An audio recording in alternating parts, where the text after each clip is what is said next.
in one piece? Was she in pieces? No, she was. This is 62-year-old Raymond Moody, casually describing the condition of 17-year-old Brittanee Drexel's body after he assaulted and killed her. Brittanee was just a teenager on vacation in Myrtle Beach, South Carolina, when everything took a dark turn the moment she encountered Moody.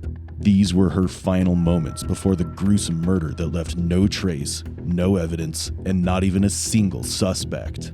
Then, without warning, Moody stepped out of the shadows with a bone-chilling confession that shattered the silence. What he shared was so dark and disturbing that no one was prepared to hear what really happened to Brittanee Drexel. Did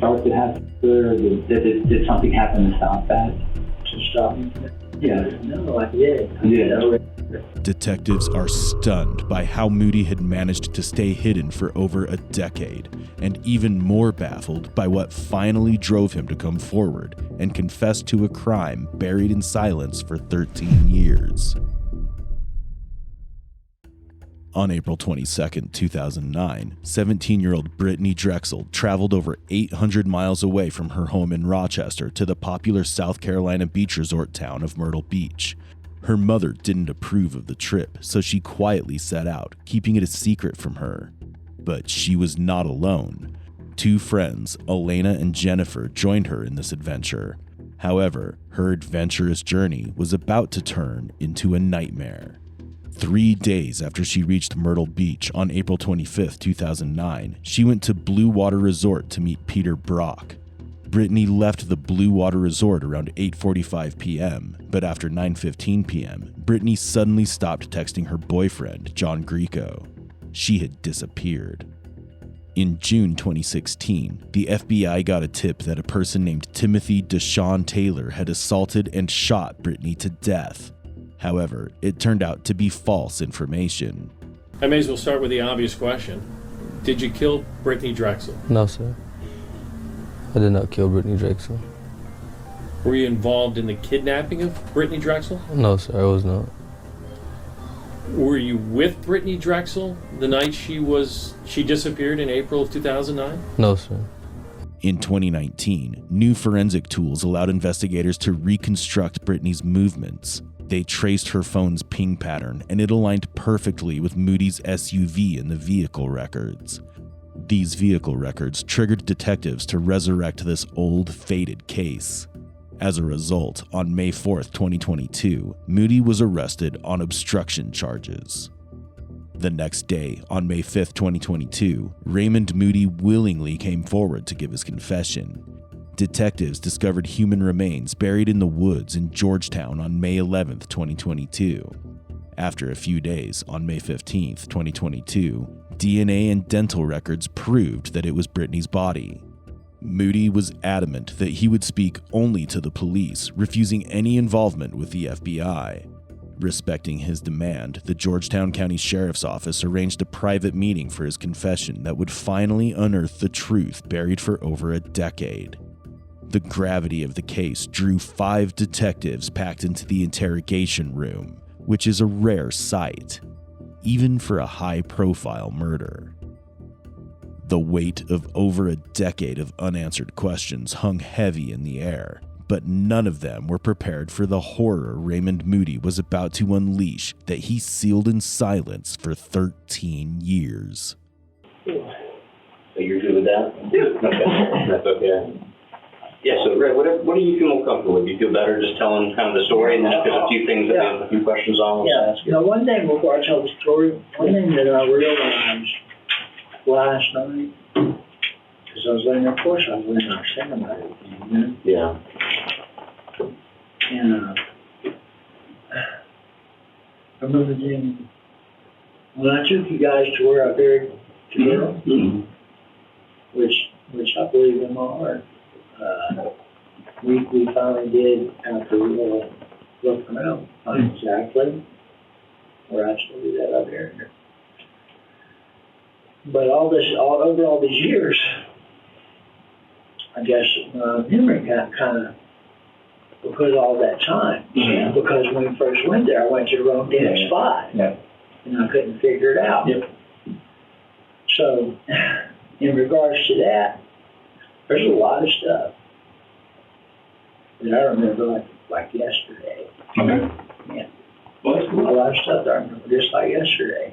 So, I'm going to tell you, it wasn't, we went to Myrtle Beach because we used to go there all the time. I'm sure you guys knew that. We used to go there, good time out, and this gay bar we used to kind of hang out at and have a good time and drinking, partying, and stuff like that.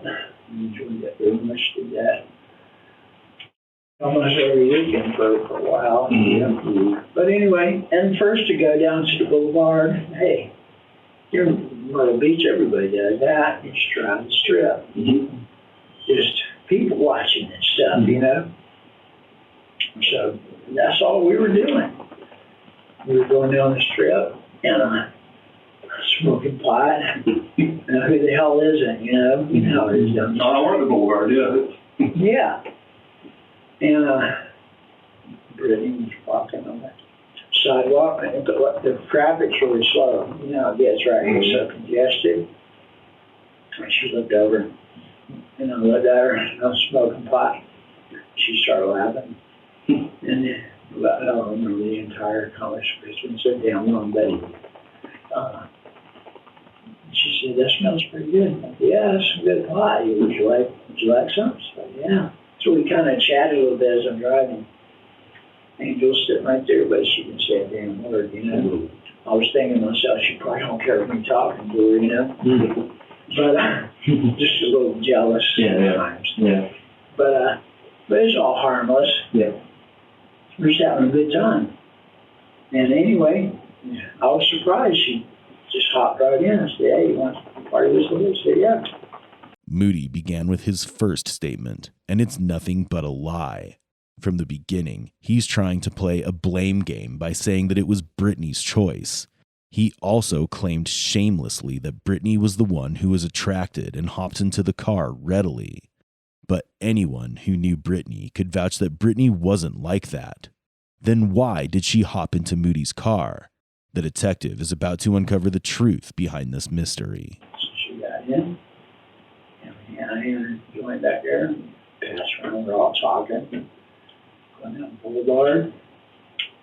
And I don't remember the entire conversation, but I was like, "You want to hang out with us for a while tonight? And then go get some party and maybe get some coke and stuff." And she's like, "Oh, yeah." Then she started telling us about being from New York, and she was down with some friends, and boyfriend and stuff like that. And, of course, along during this journey, because we started heading back towards Georgetown, she wasn't tripping a bit. I wasn't thinking of doing anything wrong. We were just having a good time, smoking some pot and stuff, you know. But her phone occasionally would ring. I never said a word to her about, "You can't answer your phone," or whatever. That was a decision she made, I guess, because I'm just guessing, because maybe she didn't want him to run her little party or something, you know. I don't know. So anyway, we of course drove all the way straight back into Georgetown. And the whole time we're smoking pot and laughing, joking, small talk, and all that kind of stuff. And we got back down to the river, which is where we used to go camping sometimes. I have a tent set up there sometimes for a couple of days. Nobody ever went down there. We didn't have to worry about anything like that. And we'd camp out and have a fire, smoke some pot, you know, just hang out and stuff like that.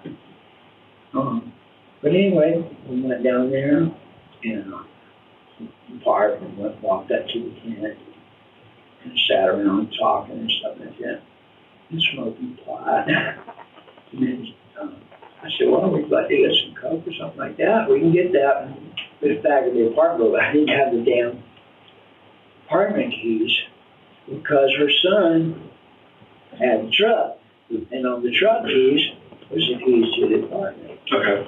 So I just volunteered to go get the keys from her son. And then shortly after that, that's when I made a bad decision, being bad.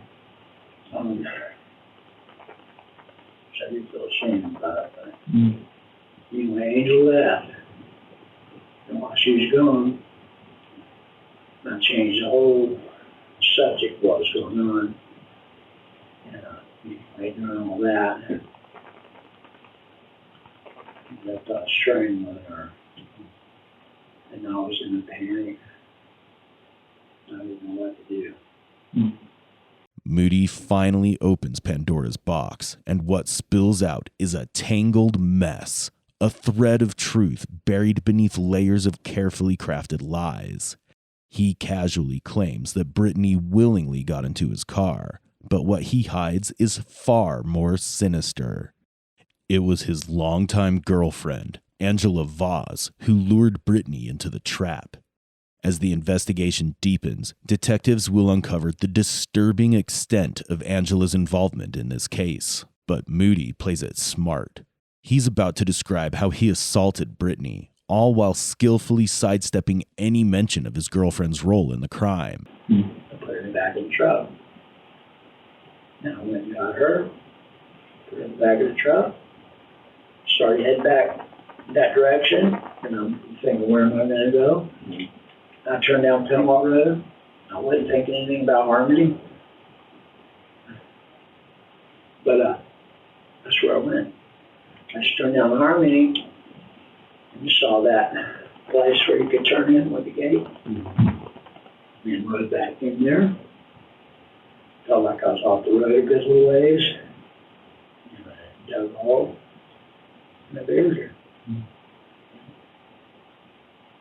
And I went back to the apartment. You know. And then she's still sleeping. She never knew a damn thing. You know. And then sometime, I don't know what time it was after that, woke her up or she woke up. And I decided maybe I just didn't want to be there. So let's go ride the motorcycle. So we went to ended up riding around in the Surfside area. I remember that. I got a damn ticket, right? Yep, we did. Don't speed. What's that? Don't speed. Ray yelled at me for speeding on the way over here. Sorry. He's a terrible driver. Sorry, Sheriff. Yeah, but a lot of it, it's just because it's been so long, a lot of it I remember like it was like yesterday. Some of it I was just kind of coming back to me a little bit, you know, a little vague on some of it. But I did it. That's what I did. So you said yesterday you put her stuff in the Salvation Army box. Yeah. Do you know which box that was or what was that? Is the one up there by that gas station next to? No. At the actual Salvation Army itself. Okay. Yeah, because they have two big white containers at the end. Okay. Yeah. The one here in Georgetown? Yeah. Okay. Her clothes, but what about her wallet? All that stuff. All the stuff in the Salvation? Yeah, but I took all the contents of the wall, all our identification, all that stuff out. What'd you do with I that? burned it. Burned it? Yeah. And the phone, you said yesterday, what'd you do with the phone? I threw it in there. Do you agree with the details about like her identification and everything like that? No. I don't remember what kind of cards they were or anything like that. No. Specific stuff in her purse, like, a lot of this stuff, what we're trying to do, Ray, is like, a lot of the stuff we say, we actually believe it, we're trying to take your information, and we know all this factual stuff, like phone pings and license plate readers and stuff like that, and we're just trying to sync it. And a lot of it does sync, but we do have some gaps. So we just want to make sure that we're just trying to collect all the information. It makes you more credible. So say you said, I saw this in her purse, I'm like, then he has a purse. Like She had a very nice purse and she had a very nice wallet. Yeah. For some damn reason, I don't know why, you know, sometimes people keep, like, common souvenirs or something like that. I did keep some kind of identification card she had. It wasn't a picture, I just had her name on it. And I don't know why I hung on to it for a while. But I did hang on to it for a while. And then I started, I might have kept a couple more. But I remember, I didn't burn them all, I cut them up, a couple of them, little bitty pieces. Yeah. Moody's statement comes with multiple gaps, and the detectives are interested in filling those gaps. Only then can they paint the true story. For instance, Moody claims to have destroyed all the cards that he found in Brittanee's purse, but the detectives weren't satisfied with what they'd heard. They already have a tip that Angela wasn't just a bystander, but till now, Moody shielded her well. Will he keep shielding her until the very end? So you don't have anything, there's nothing left that you have that would show. No. What about her necklace? Do you remember her having a necklace? No, I don't remember that. Can you describe her phone at all? I think it was pretty one of those unique. little flip phones. Remember what color it was? Black, I think. Black phone? Okay. About the purse, do you remember anything? You said it was a nice purse. It What, was just a real nice purse, like Gucci or something, nice like that. do you remember any, like you said, the color, the material, or anything like that that you can recall? We get it, especially in it Israel. was like a tan color, I think. Do you remember how her phone worked? Did you get to manipulate it at all? It's kind of unique. Did you open it at all? I don't remember that much about it. I just remember throwing the phone in the river.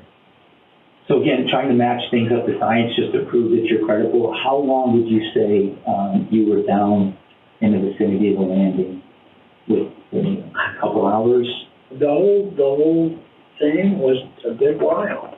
Yeah. I don't remember exactly how long it was. I wasn't looking at my watch, and then we're high, so I wasn't tripping on. I wasn't pressed for time or anything like that. Yeah. So I really don't remember the time. I remember what I did. Is there? And I know it's super uncomfortable, but for us, it's in fact fine. Can you describe the events that happened when Angel leaves? So Angel's obviously not involved. What led to the cost you to actually find Brittany? Can you talk us through that? Were you did she do something to you? What caused things to go wrong? Nothing caused it but Your mind? my mind, man. Yeah.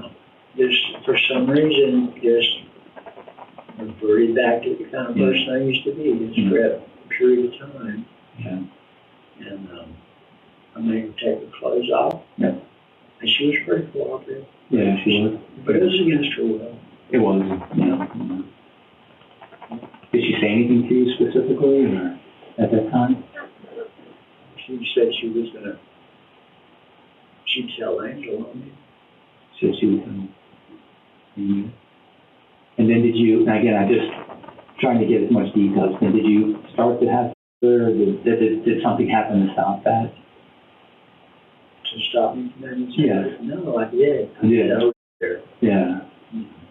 And then afterwards, what happened? Did she say, like, what caused you, other than revert? I panicked. You panicked. Yeah, I panicked because I started just playing the whole thing through my mind what was going to happen. I was going back to prison again for the rest of my life.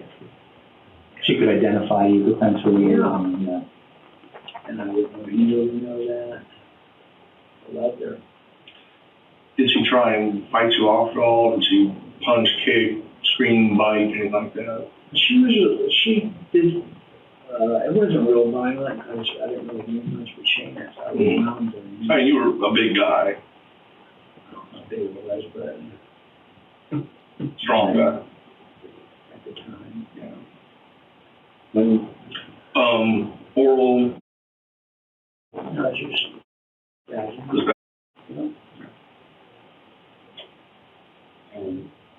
Did you, after you, was there any period of time before you strangled her, or was it one after the other?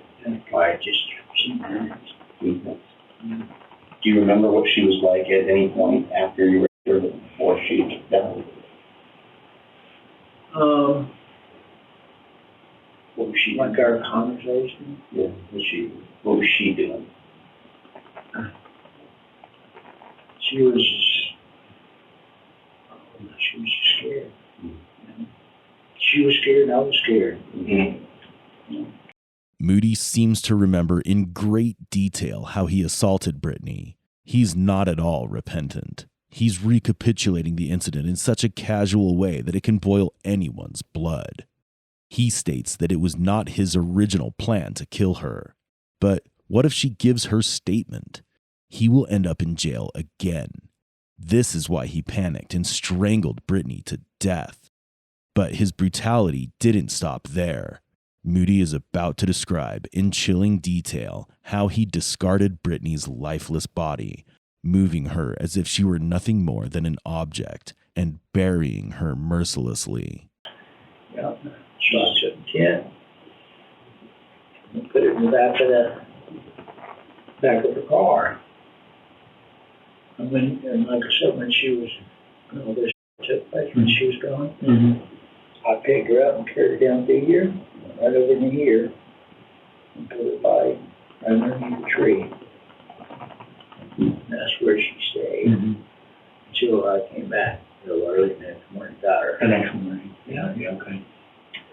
Was it on, you said this was the fence right here? Yep. So it was on the landing side of the fence? Yeah. And not on the end? No. But, it's a pretty big area. Right. So it wasn't like right on top of this, there was no reason for anybody to be coming through here. I wasn't really concerned about that because it's a real dark area, not lit up. I don't remember being lit up at all. You said that it was wrapped in a blanket. Yeah. Do you remember anything about that blanket? No, I don't know. I'm sure I don't know for a fact, but I would imagine that blanket's long gone. So she wasn't buried in a blanket? No. Okay. Were you ever a smoker? No. Okay. There's pot once in a while, Okay. like cigarette smoking, but I never did. Okay. Ray, do you remember if anyone else ever came down to the landing just while you were during that whole process of pulled I down? don't remember anything like that, because that would have, I'm sure that would have, especially after that event, it seems like I remember that, but I don't remember anything like that. He moved Brittanee's body and left her under a tree overnight. He was pretty confident that no one was going to find her body because it was dark and a deserted trail. He came back the next day with a shovel to bury her. His actions reveal the depths of his monstrosity then and now. Do you remember what you did with the shovel? I really don't. Did you put it back in I'm not the going to return it or not. I imagine he probably you would have heard about it from him, right? Would he be like, where's my shovel? He wouldn't. It would have been some period of time before he realized the shovel was gone, Yeah. But I really don't remember what to do with the shovel.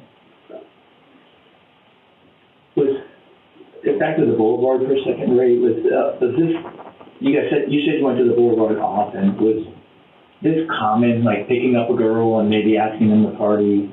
Is this stuff you did before, or is this the first time? Off the boulevard is the first time that I ever did that. Did you do it at other places, like where you and Angel would be? There's nothing wrong with if you picked up a girl and there's consensual. We had done that before, so we had a relatively open type relationship. We had a very trusting relationship. There was a time or two where like we picked up somebody, not going there to pick them up, it just So you saw somebody, you drive by, yeah. Well, no, like if say for instance we were in the bar, meet somebody. Okay. And like if we say for instance we had a hotel or something over at the beach, I might go back to that hotel with us. And that'll happen a couple of times. Yeah. We didn't really pursue that. But I mean, it did happen a couple of times. You said you're on Ocean Boulevard. You guys were driving before you saw Brittanee. Do you remember, were you just driving one direction, both directions? Were you turning around at any point? I don't remember any of that. Okay. All I remember is from more or less the point when we picked her up and we were going north. But in the past, I imagine there's times where sometimes you go to the strip or something. You might drive the time or two or whatever, so that would be unusual, but I don't remember that. Yeah.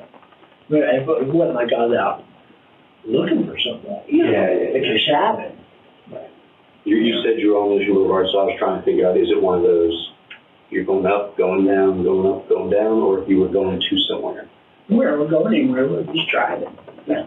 Just like a lot of people go to the boulevard. Yep. Hey, been happening for years. Yeah. When I was a teenage kid, I was on the boulevard too. Mm-hmm. At the pavilion. Right? Oh, yeah. You remember the pavilion, right? Picking up a teen girl from the beach area was not new for Moody. This is what he called hunting. But what he carefully concealed here was that his girlfriend, Angela, was his partner in this hunting game and collecting ransoms.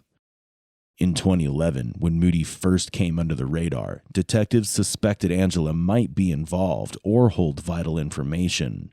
But what she revealed during interrogation only brought the investigation to a frustrating standstill. What about that day? Do you remember, were you like staying at the beach that day already? Did you come up that morning? Do you remember anything about that? No. Remember he came up in separate cars? Sometimes, no. Both came up in the... I don't remember it, no, because her son had the truck. The truck. Yeah. That makes Right. sense. Yeah, that makes sense. Where was the Yeah, bike? he had the truck. Where did you keep your motorcycle? You know what? A lot of times I take the bike over with me, I pull it over on the trailer and take it. Mm-hmm. You know, but I wasn't riding the bike that night. We didn't ride the bike till the next morning, you know. You rode the bike the next day because you got the ticket. I got pulled over to speed. I was probably doing like, I don't know, 35 in a 25-mile-an-hour zone or something like that. Yeah, but it's Surfside. Do you remember where did you pick the bike up to come back to Surfside? Do you remember where the bike was kind of in relation to the travel back and forth? Yeah, the bike was, I had it on my trailer, and I had it parked at, in that place. Just hours after the crime, Moody was pulled over for speeding, a crucial moment that went unnoticed. Later, the detective said in an interview that they caught an offender for speeding who had scratches all over his face, and a teenage girl was missing at the same time. How could they have failed to connect these crucial links back then? If only they had looked closer at Moody, then Brittaney's case might have been solved more than a decade earlier. Even I can't remember the name of that stuff they were at. It was at, there's a Help Point workout place or something over at Polly's Island. You know what I'm talking about? Yeah. Sometimes I put my bike on the trailer just so we'd have it over in the beach area. And I parked the trailer and my bike over in that parking lot. And just let it sit there. Right. Yeah. Tuck may get in off the highway a little bit, but it's basically before you get to Litchfield. That way, the bike was available over at the beach area if I wanted it. Mm-hmm. Yeah. Cool. You said Angel went to go get the keys to the apartment. Do you know what car she took? There's only one car she could take at the time, and that was Ford. Yeah. Mm-hmm. Because her son had my truck, Chris. Did you have to call her at all, tell her to come back, or did she just kind of show up, and like, how did that whole thing work? I don't remember for sure, but it seems like to me while she was gone, I did call one time just to see what her status was. Because what had happened, I want to know the first time I had known that. What about another call that morning? It would have been late, like almost like before sunup. There was some conversations between you guys, like 3 o'clock in the morning or something wrong. You wouldn't have got down to the landing until like 10 o'clock at night. I know you're not good at times, but what would have been a call around 3 o'clock in the morning between you guys? Yeah, I don't know. Like a lengthy call? You don't remember what that would be about? Not that damn late. Moody seemed to remember every detail of what he did to Brittanee, but whenever it comes to Angela, he stuttered and grew vague. Moody was desperately trying to shield Angela, insisting she had nothing to do with it. But the detectives weren't buying it. They had already spoken with her, and her version of events painted a very different picture. First met him. He was kind of mysterious when I first met him. Describe that. Didn't let you know a lot about him. Mm-hmm. Didn't really hang out with anybody. Kind of quiet, not social. Like when we went to places or bars and stuff, he always wanted to sit where his back was like to a wall. I didn't know everything till later on. I didn't know a lot. I just knew he worked, that he had been in California, he was in the military, other than that, and then he was married at one time and had 3 daughters, and then went to prison for a little while. I didn't know how long or why he went for it. I didn't do that. This is how agitated Angela was during her first encounter with the detectives. She appeared visibly agitated and unsure about her relationship with Moody.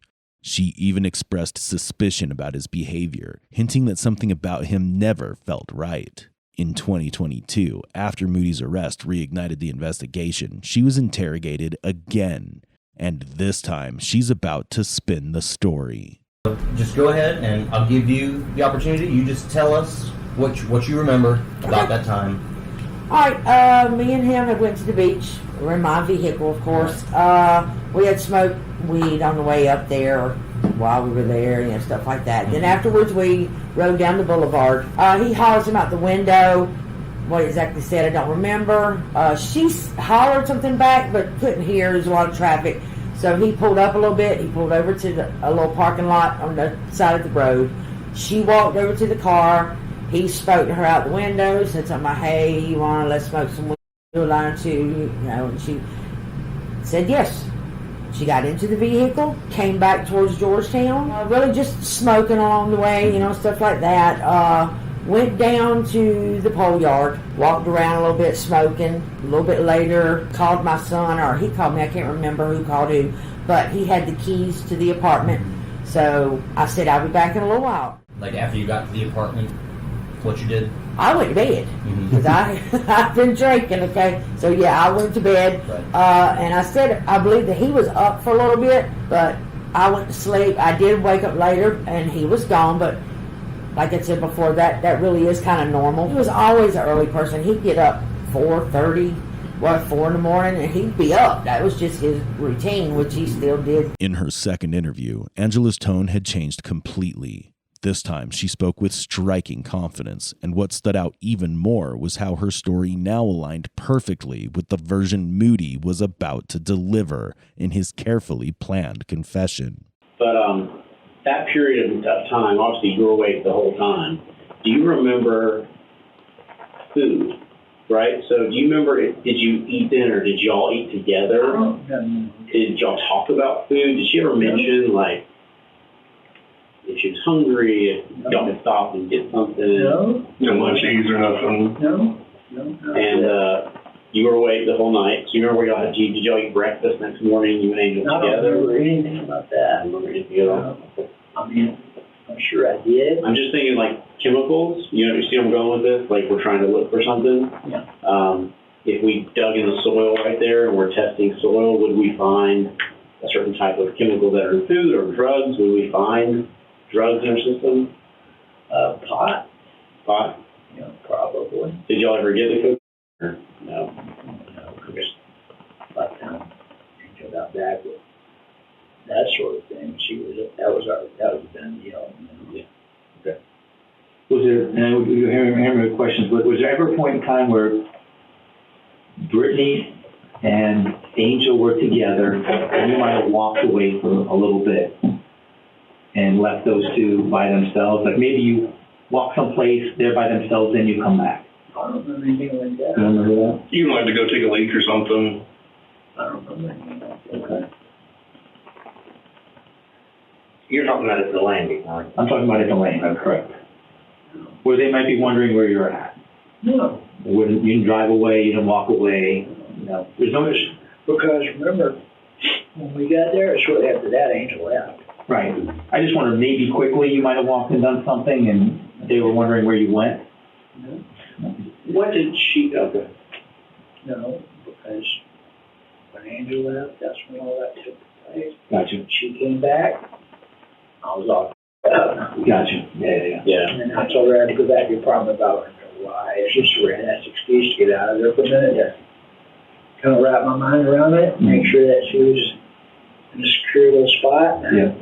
Do you remember if, I'm just trying to put myself in the shoes, right? And do you remember if there's a point in that little time where when Angel says, oh, I gotta get the key, grab the key, takes the car, y'all were without a ride at that point. Do you remember that conversation that y'all had at the landing, like between her and Brittany, like she was confused about what was going on, or if you were questioning Angel how long it's going to take? No. So Brittany didn't comment when Angel She was left? comfortable. Okay. No.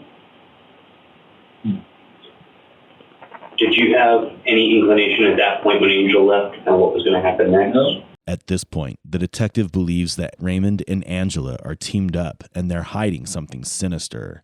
However, they don't yet have solid evidence to hold Angela accountable and prove her involvement. What can you describe at all? Just kind of what happened there? Was it? I don't want to put words in your mouth, but was it sudden? Was it just something just like snapped in my fucking mind, you know? Just like all of a sudden. Just like before I went to prison the first time around.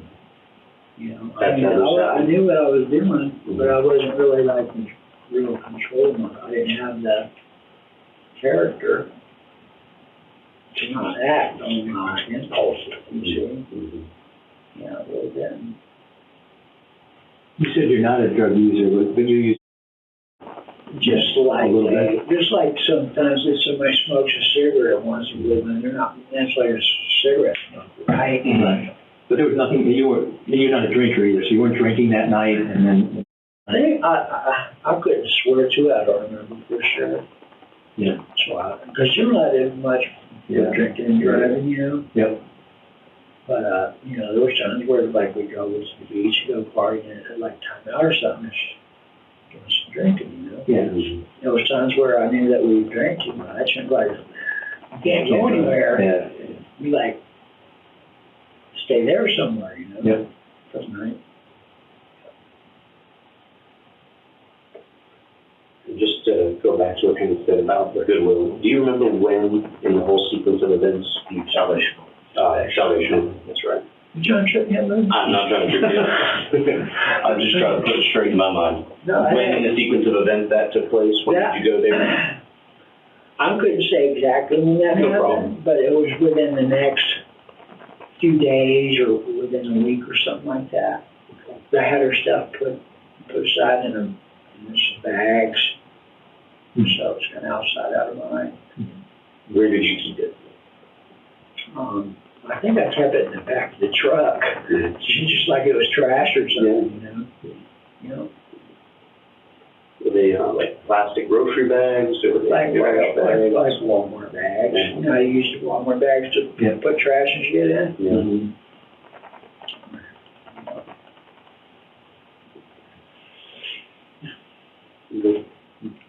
Is it okay to take a ride and see what we're not be okay with? Yeah. You guys want to step out for a second and then come back here and okay.